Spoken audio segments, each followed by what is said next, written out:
Chers élèves, bonjour. J'espère que vous suivez toujours vos cours numériques à distance et que vous êtes prêts pour une nouvelle leçon. Notre leçon d'aujourd'hui s'intègre dans la dernière séquence de cette période. C'est concevoir une pièce de théâtre. C'est une activité orale. Nous allons apprendre ensemble comment concevoir cette pièce de théâtre et la représenter sur scène. Merci pour votre attention. Bienvenue une autre fois, mes chers élèves, dans cette séance d'activité orale qui va traiter la conception de la mise en scène de la pièce de théâtre, projet de groupe ou de classe. Nous allons donc apprendre à représenter une pièce de théâtre sur scène. Depuis le début de cette période, vous avez travaillé étape par étape avec votre enseignant sur la production d'une pièce théâtrale, projet de groupe ou projet de classe.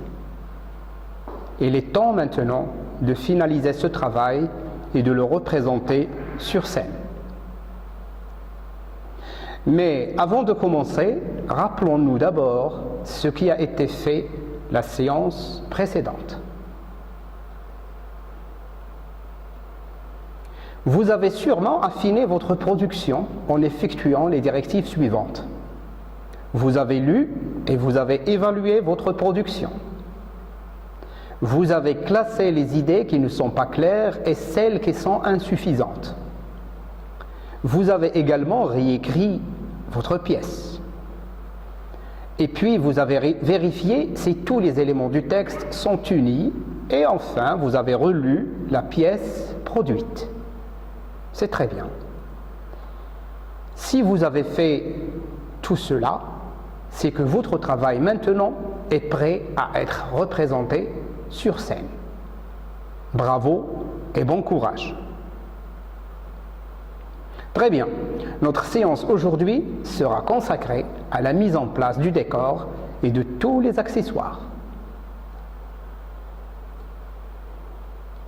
Voilà un exemple de décor et accessoire qui peut être sur scène. Bien, pour commencer, suivez les étapes suivantes. Premièrement, mettez en ordre les scènes de la pièce produite. Ça veut dire, après avoir fait une lecture de votre pièce, vous allez mettre chaque partie à sa place. La scène d'exposition, le nœud dramatique, les péripéties et le dénouement.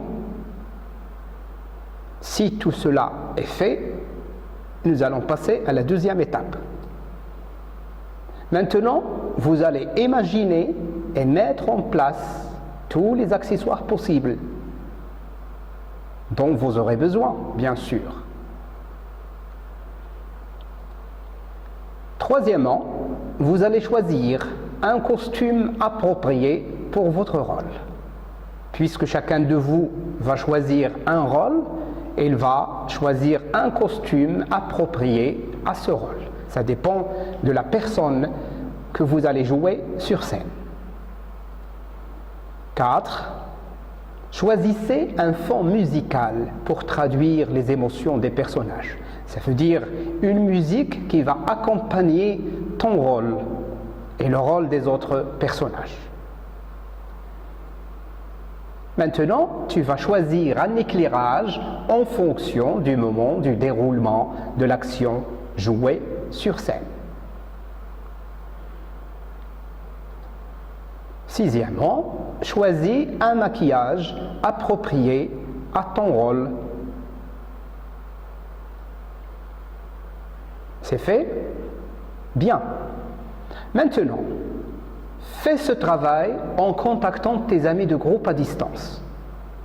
Si tu as terminé les étapes que nous venons de voir, tu vas contacter tes amis, mais à distance, pour mettre en commun votre projet. Premièrement, répartissez les rôles. Chacun de vous apprendra par cœur son rôle. 2.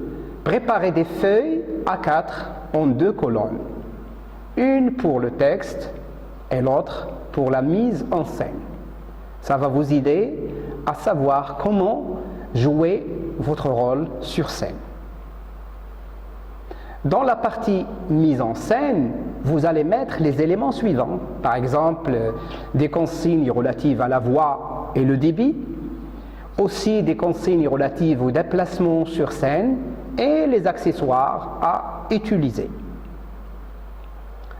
Voici un exemple. D'un côté, vous voyez le texte, par exemple, enfant 1, qu'est-ce que tu as fait pendant les vacances? Enfant 2, je suis parti au bord de la mer.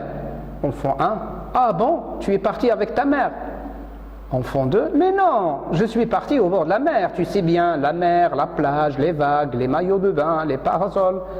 Alors vous voyez là, dans la partie de gauche, il y a un texte entre deux enfants. Un enfant qui demande à un autre ce qu'il a fait pendant les vacances. L'autre paraît qu'il n'a pas bien compris la réponse de son ami qui lui a dit qu'il est parti au bord de la mer. Alors l'autre, il a compris qu'il est parti avec sa mère. Et voilà, le deuxième enfant, donc à partir de sa voix et du débit de sa voix, il parle de manière étonnante. Ça veut dire qu'il est étonné, il est surpris de la réponse de son ami. Vous la voyez, c'est ce qu'on a mis dans la partie de droite qui concerne la mise en scène.